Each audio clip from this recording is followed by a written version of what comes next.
Hi everybody, this is Arkady Frekhtman. I'm a New York City personal injury trial attorney, and I wanted to do a short video about some of the traits that make a good personal injury trial attorney and, also a good personal injury client. So I was watching this show, and maybe some of you have seen this show. It's a popular show. I believe it's on Apple. It's called Ted Lasso. It's like about a soccer coach, and he does all these good things, like he's vulnerable and he's helping other people. So I actually looked at this article today, and it's from the College of Business at the University of Denver in Colorado. And they talk about what are the 6 leadership lessons, or the 6 lessons that you could learn from the show, Ted Lasso.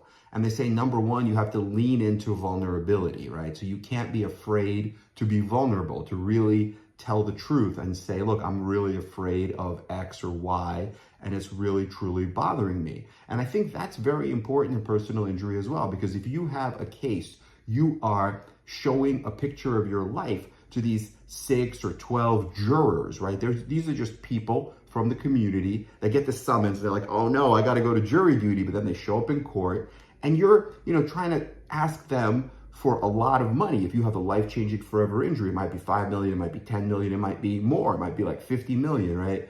But how are you going to get these people to agree, right? Because they all go into a room and they deliberate, and they all have to agree that the case is worth what you say it's worth, right? If you say, hey, civil justice in this case is 5 million, or civil justice in this case is 50 million, you have to get them to agree with you, right? Not to say, hey, you're saying justice in this case is 50 million, and I think it's worth 5,000. That's a problem, right? You don't want that.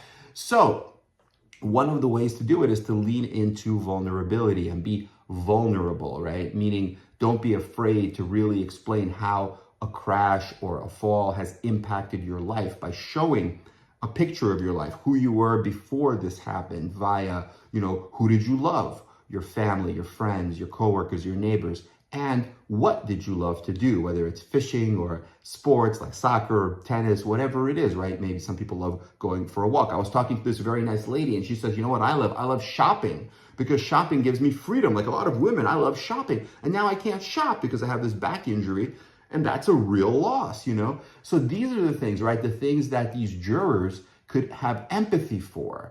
Because if you have things that you talk about that are medical. I mean, of course, you need doctors, right? I'm not saying you don't. You need your experts, your economists, your doctors, your vocational rehabilitation experts, your life care planners. You do need that. But if you go into a trial and you say, I have a C3, C4 disc herniation, these jurors, these are just people, right? They're going to look at you like, what is C3, C4? I have no idea what you're talking about, right? Or I have ORIF, open reduction, internal fixation. They're going to think, open reductions? You're going to open a door and reduce it? What are you talking about, right? They're not going to know what this is. So first of all, of course, you have to explain the medicine to them and explain it simply. But most importantly, you have to lean into the vulnerability and tell this human story, right? That's so, so important. It's really, really one of the strongest attributes and one of the most important things. And, you have to be vulnerable. Sometimes a lawyer could make mistakes, right? Sometimes a doctor you have on the stand might make mistakes and might have to be vulnerable and say, you know what, something went wrong. So you just have to accept that help is a key tenet. You don't be afraid to ask for help, whether it's, me, maybe I'm in a trial and I need help, so I get another lawyer to help me, or whatever the case may be. Maybe a doctor needs help, maybe your client needs help. So lean into vulnerability. So that's lesson number 1. Lesson number 2, be open to good ideas that can come from anywhere. And I think this is a great thing too. What they say in the article is they say, look, by acknowledging his shortcomings, Ted Lasso is able to clearly see the strengths of those around him. And as a result, he's willing to accept suggestions from people throughout his organization, not just those at the very top, right? And that's so true. Like, for example, this morning, my cleaning lady was, coming just to my personal house. And, she had this horrible thing happen where her brother died in another country, in a foreign country. And she was just like, so overcome with emotion. And, my wife gave her a hug and she was crying. And I thought, wow, this is so powerful. I felt really bad. And I offered her, of course, my sincerest condolences. But things like that, right? You can have ideas. You could learn things about feelings and emotions from places that you wouldn't even accept, like, right, or expect. You wouldn't expect to learn it from something like that. Somebody's coming to clean your house. But if you have a relationship with them, right, if you treat them with respect, treat them with empathy, don't put anyone down, keep, everyone should be equal on the same level, you could do great things. And I feel like myself, I do the best I can. I wake up early, I go to the gym. When I'm in the gym, I listen to like an audio book. So I'm trying to learn, I'm trying to get in ideas. And it's not only from the books, right? I'm learning lessons also from people, like whether it's people that call me, like YouTube viewers, whether it's people I meet, like a valet or a cleaning person, anyone, right? Anyone. So I think that's so important. And that's what they say here about this show as well. Now, lesson number 3 is be a goldfish. They're saying that this Ted Lasso, his most recognizable lesson is to be a goldfish, because the short-memoried fish is one of the happiest animals in the world. And that's so true too, right? If you have like a grudge, let's say you're in a trial and the judge is really mean to you, and then you think, oh, this judge hates me, and now you're always afraid or you're always angry with that judge, you're never going to be a good trial lawyer in that case, right? And you're never going to do a good job for your client. So you have to be a goldfish. You just have to like accept that whatever happened was that particular instance, move on, forget about it, and start afresh, right? A clean slate. You have to be able to do that. And I feel like I try, of course, sometimes I get mad like everyone else, but you have to move on.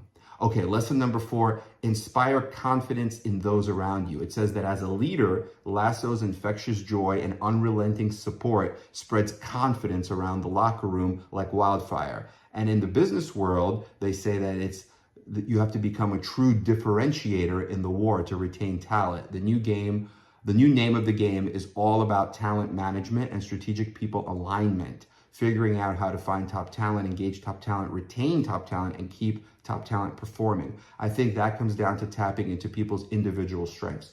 And this is so true, right? Some people are strong in a certain area. Some people like, for example, marketing. They're good at selling. Some people are good at, speaking. They go to trial, right? Some people are good at writing, so they should be doing appeals. Some people are good at something else, right? So they should be doing that particular task. Some people are more math-minded, right? So they should be doing math or engineering. Other people are more, they love to read books and more English and literature. So you don't want to do what you're not good at. The other reason you don't want to do what you're not good at is because you won't like to do that, right? It's not going to be a passion for you. You're not going to enjoy it. Like, I'm kind of not so good with math, right? So if you give me like accounting to do, I could do it, but I'm not going to like it. I'm not going to be good at it. So it's better to just have someone else who is good at accounting do the accounting, right? It's the same thing with a lot of things. So I think in a personal injury case, it's very true as well. And now lesson number 5, doing the right thing is never the wrong thing. And they say here, whether in his personal life or as the coach of Richmond, Lasso puts his beliefs and morals at the top of his decision-making criteria. That mantra extends to those around him, as the show provides numerous examples of people spurning personal gain for the greater good. And his switch to total football near the end of season 3 is an example. Gone are traditional roles, replaced by a free-flowing brand of soccer that gets everybody involved. Right, so it's never wrong. I mean, doing the right thing is never the wrong thing. So you always want to do what's right. And I try to do that, with the cases. Sometimes the right thing is to go to trial because you're going to get more money. Sometimes it's better to settle because, look, if you go to trial, you might get more money, but the client doesn't want to wait for a trial. And then even if you get the big verdict, hey, they might appeal. And then the appeal could take another 3 years. And then guess what the appellate division is going to do? They're going to knock the verdict down or say, do another trial. And you can't keep doing trials because every time you do a trial, you got to pay experts like 50 grand, right? Who's going to be able to keep doing that ad infinitum? No one, right? So this is another lesson. Do the right thing, and it's never the wrong thing. And finally, lesson number 6, the 6th and final lesson is never stop learning. And he says, whether it's common knowledge in the business landscape that leaders should never stop learning, Ted Lasso shows the application of that lesson over 3 seasons. Once a soccer novice with little knowledge of the rules of the game, Lasso shows growth by the finale, ultimately implementing a winning strategy for his club. And the challenge for real life leaders is allowing themselves to have a big beginner mindset and not pretending to be an expert in every challenge that arises. Oh, and this is so true, right? Of lawyers, everyone thinks, oh, I'm the expert, I know everything. But no, you have to have a beginner's mindset and be open to, taking information from other people, all people, and other sources, right? And it's so true with doctors. That's one of the main reasons that there are hospital errors because the doctor says, I'm the doctor, I know what I'm doing. And then the doctor could be like cutting off the wrong leg during surgery because the nurse told him, hey, wait a minute, you're doing the wrong leg. And he's like, I'm the doctor, you're just a nurse, get out of here, you know? So you have to put your ego aside and you have to really have this beginner's mindset and never stop learning.